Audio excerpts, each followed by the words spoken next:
इसके अलावा ईरान की शक्तिशाली सैन्य बल की अपनी एक स्वतंत्र खुफिया शाखा है जिसे Islamic Revolutionary Guard Corps Intelligence Organisation यानी कि आईओ कहा जाता है। दोनों एजेंसियां देश और विदेश में खुफिया जानकारी जुटाने और सीक्रेट ऑपरेशन को अंजाम देने का काम करती हैं। खबर है कि मुश्तबा ने इन दोनों एजेंसियों को साफ साफ निर्देश दिया है कि मिशन केटी हर हाल में पूरा होना चाहिए।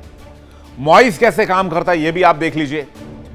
मॉइज ईरान की एक इंपॉर्टेंट खुफिया एजेंसी है। इसकी स्थापना 1984 में इस्लामिक क्रांति के बाद हुई थी। इसका मुख्य काम देश के लिए खुफिया जानकारी जुटाना है और देश के बाहर मकसद यह है कि दुश्मनों को एलिमिनेट किया जाए, सीक्रेट ऑपरेशन चलाए जाएं। विदेशों में ईरान विरोधी संगठनों पर नजर रखते हैं, संदिग्ध जासूसी विदेशी एजेंट्स की पहचान पर कार्रवाई करते हैं, शीर्ष नेतृत्व सुप्रीम लीडर को खुफिया रिपोर्ट भेजते हैं। मॉइज के साथ एक और यूनिट काम करती है जिसका नाम है IRGC-IO यानी कि Islamic Revolutionary Guard corps IO। यानी कि दोनों एजेंसियां अलग अलग जरूर हैं लेकिन मिशन एक ही है। इसके साथ साथ एक जानकारी यह भी है कि इन दोनों खुफिया एजेंसियों को KGB का बैक सपोर्ट भी है। ईरान का खुफिया और सुरक्षा मंत्रालय मॉइज, जिसे फारसी में वजारत-ए-इत्तला कहा जाता है, ये घर में और विदेशों में दोनों जगहों पर ऑपरेशन चलाते हैं। ईरानी खुफिया तंत्र का हालिया और सबसे बड़ा सफल ऑपरेशन इजराइल की खुफिया एजेंसी मोसाद के खिलाफ माना गया। मॉइज और ईरानी सुरक्षा बलों ने मोसाद के एक बेहद इंपॉर्टेंट और शीर्ष स्तर के एजेंट, जिसे खुफिया नाम M दिया गया था, उसको न्यूट्रलाइज कर दिया। इजरायली रक्षा और खुफिया अधिकारियों ने माना कि मिस्टर M जैसी धरोहर वाले जासूस उनके पास बहुत कम थे और ईरान ने इस मोर्चे पर इजराइल को उसके खेल में ही मात दे दिया।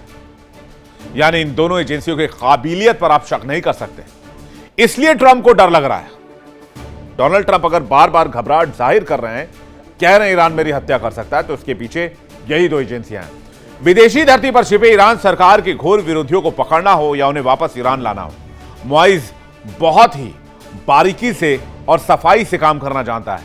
ईरान के पूर्व उप रक्षा मंत्री जो ब्रिटिश खुफिया एजेंसी MI6 के लिए जासूसी कर रहे थे, मॉइज के काउंटर इंटेलिजेंस विंग ने एक बेहद जटिल और लंबे जाल के जरिए उनके जासूसी नेटवर्क का पर्दाफाश कर दिया, जिसके बाद उन्हें सजाए मौत दी गई। फ्रांस में रह रहे एक असंतुष्ट पत्रकार और कार्यकर्ता को ईरानी खुफिया एजेंट्स ने एक हनी ट्रैप और चाल के जरिए इराक बगदाद बुला लिया। वहां से मॉइज ने उन्हें चुपचाप गिरफ्तार कर लिया और सीधे ईरान रिपोर्ट कर दिया। यानी मॉइज ऐसे ऑपरेशंस को अंजाम दिया है। लेकिन इंपॉर्टेंट यह जो बात मैं आपको बता रहा था कि मॉइज को ही यह मिशन केटी का काम दिया गया है और मॉइज के साथ IRGC-IO भी है और बैक चैनल से सपोर्ट KGB का भी, ऐसा रक्षा जानकार मानते हैं। अब आपको एक वीडियो दिखाते हैं जिसमें ट्रंप को मारने के लिए प्लानिंग कैसे रची जा रही है। ट्रंप के काफिले में इस डिटेल वीडियो में आप देखिए, वीडियो में उनके रास्ते की विस्तार से जानकारी दी गई है। यह वीडियो ट्रंप के दुश्मनों के लिए जारी की गई है। 2024 से 2026 तक के ट्रंप के काफिले को फॉलो करके एक रूट चार्ट ईरान ने डिजाइन किया है और उसको बाकायदा इंटरनेट पर डाल दिया है। अभी हाल ही में ट्रंप के करीबी और सीनेटर युद्ध का फायदा बताने वाले लिंडसे ग्राहम की संदिग्ध परिस्थितियों में मौत हो गई। वो मौत तब हुई जब वो रूस पर 500% टैरिफ लगाने वाली बातें कर रहे थे और यूक्रेन से जेलेंस्की से मुलाकात करके लौटे थे। ईरान पर सैंक्शन लगाने की बात कर रहे थे, भारत विरोधी बातें भी करते थे। लेकिन अचानक लिंडसे ग्राहम की मौत ने कई सवाल खड़े कर दिए।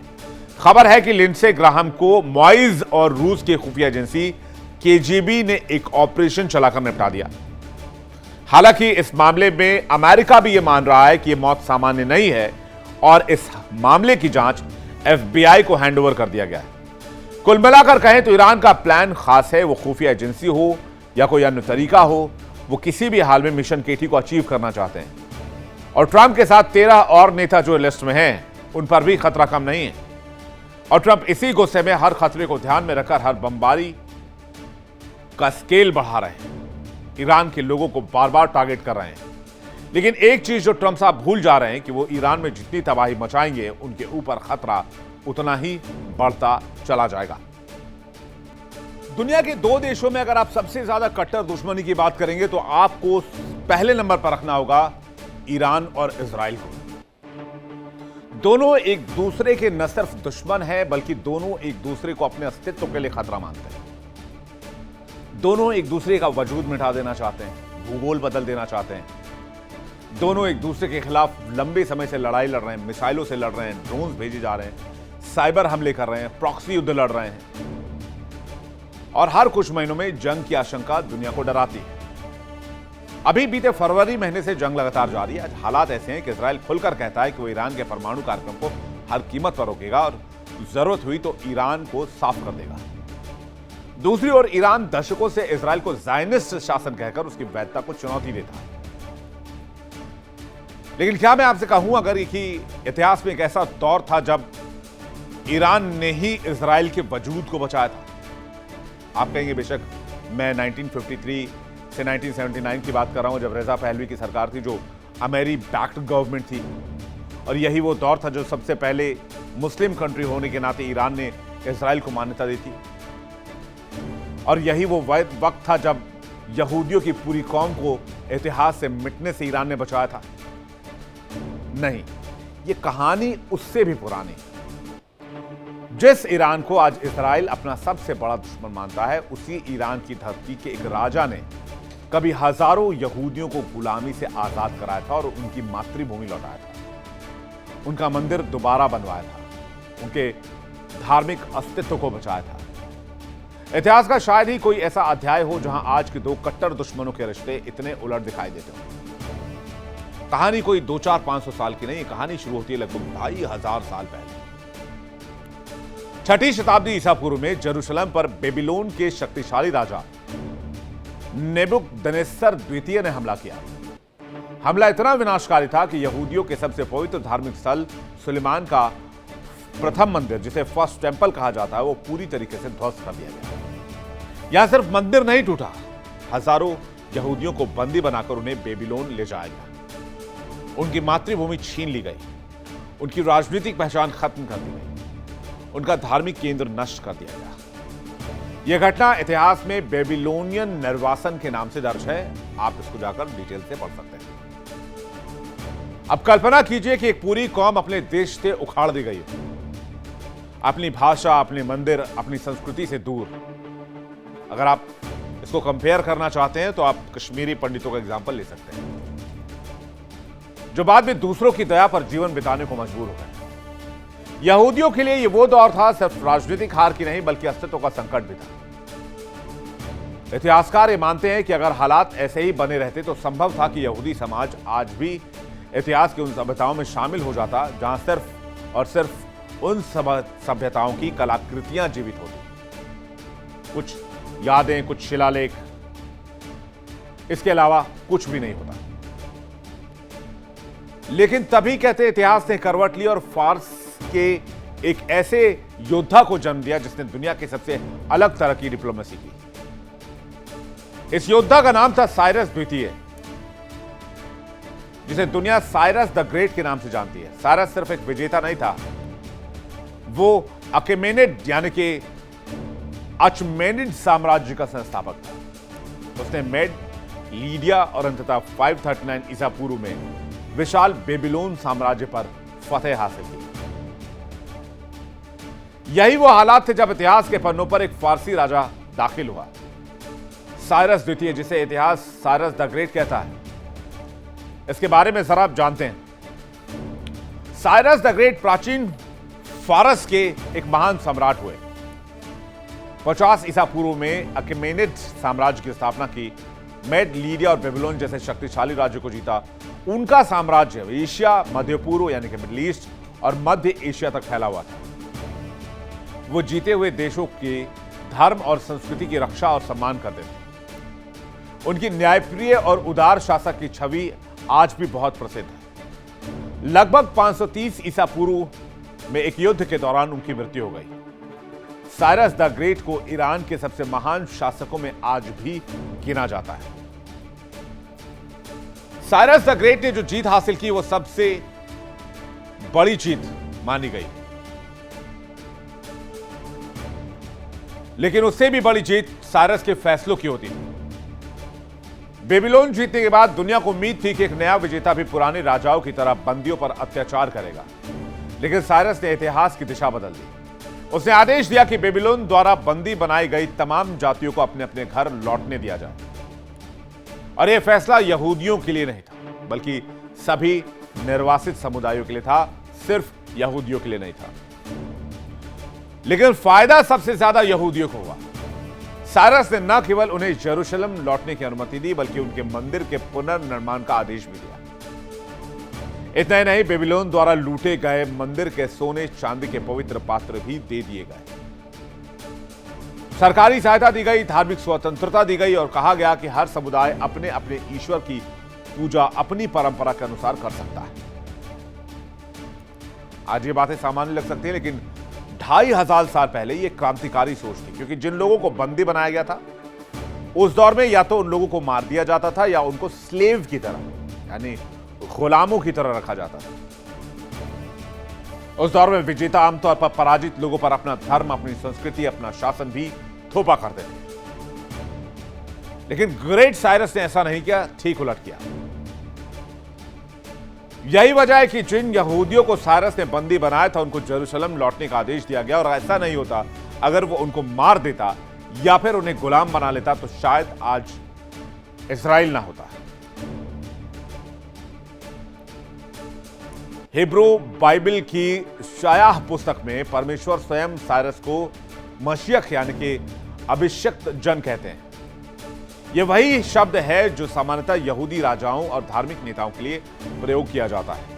एक विदेशी, एक गैर यहूदी, एक फारसी राजा और उसे मसीहा जैसी उपाधि।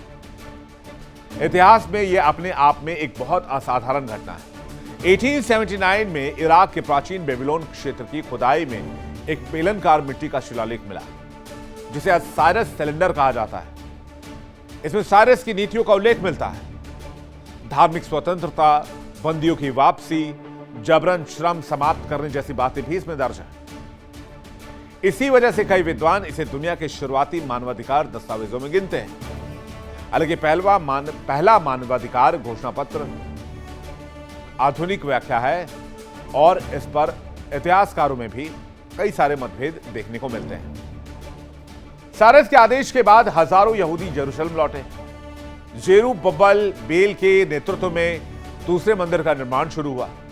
लगभग 516 ईसा पूर्व यह मंदिर पूरा हुआ और यह मंदिर बाद में यीशु मसीह के समय तक खड़ा रहा और 70वीं ईस्वी में रोमन साम्राज्य ने इसे नष्ट कर दिया।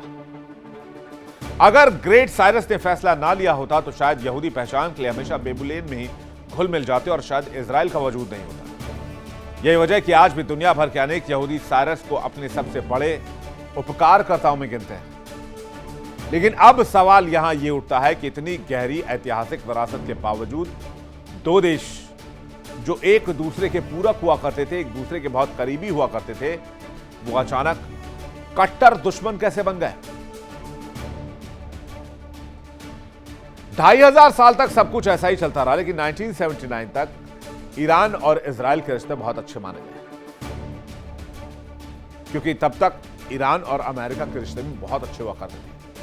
शाह मोहम्मद रजा पहलवी के शासनकाल में ईरान उन शुरुआती मुस्लिम बहुल देशों में एक था जिसने इजराइल को एक देश होने की मान्यता दी। दोनों देशों ने खुलकर व्यापार किया, खुफिया एजेंसियां साथ काम करती थी, सैन्य सहयोग होता था। लेकिन 1979 की इस्लामिक क्रांति के बाद सब कुछ बदल गया। आयतुल्लाह रूहुल्लाह खुमैनी सत्ता में आए। नई सरकार ने इजराइल को वैध राष्ट्र मानने से इनकार कर दिया। वजह थी फिलिस्तीन, क्योंकि ईरान की जो जनता थी वो प्रो फिलिस्तीन थी। वो उम्मा वाला कॉन्सेप्ट यहां पर आया। उन्होंने अपने आप को मुसलमानों का फिलिस्तीन का रहनुमा बताया और कहा कि इजराइल फिलिस्तीन पर जुल्म कर रहा है। बस यहीं से इजराइल और ईरान के रास्ते अलग हो गए।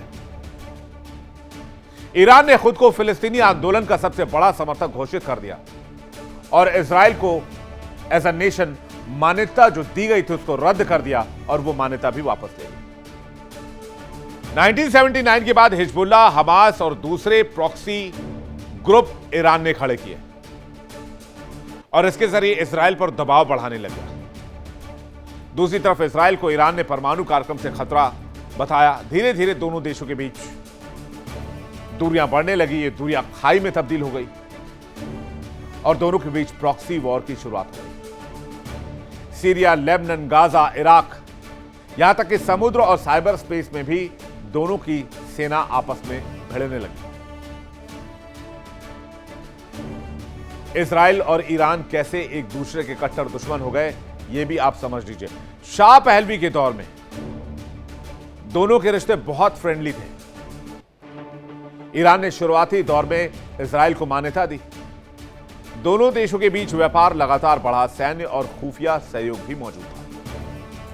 1979 की क्रांति आई, जिसके बाद सब कुछ बदल गया। खुमैनी के सत्ता में आने के बाद से ही दोस्ती दुश्मनी में बदली। इस्लामिक क्रांति के बाद नीति पूरी तरीके से बदल दी गई। इजराइल को ईरान ज़ायनिस्ट शासन वाला देश कहने लगा और वैध राष्ट्र मानने से भी इनकार कर दिया। तब से विरोधी ईरानी विदेश नीति का अहम हिस्सा बना रहा है। मिडिल ईस्ट में वर्चस्व की लड़ाई भी एक बहुत इंपॉर्टेंट रोल अदा करती है। प्रॉक्सी वॉर और परमाणु विवाद ने तनाव को बढ़ा दिया। क्षेत्रीय प्रभाव बढ़ाने की होड़ अभी भी जारी है। हिजबुल्लाह और हमास को ईरान का समर्थक माना जाता है। इजराइल को ईरान के परमाणु कार्यक्रम पर भी संदेह है। प्रॉक्सी संघर्ष ने टकराव को और ज्यादा गहरा दिया है।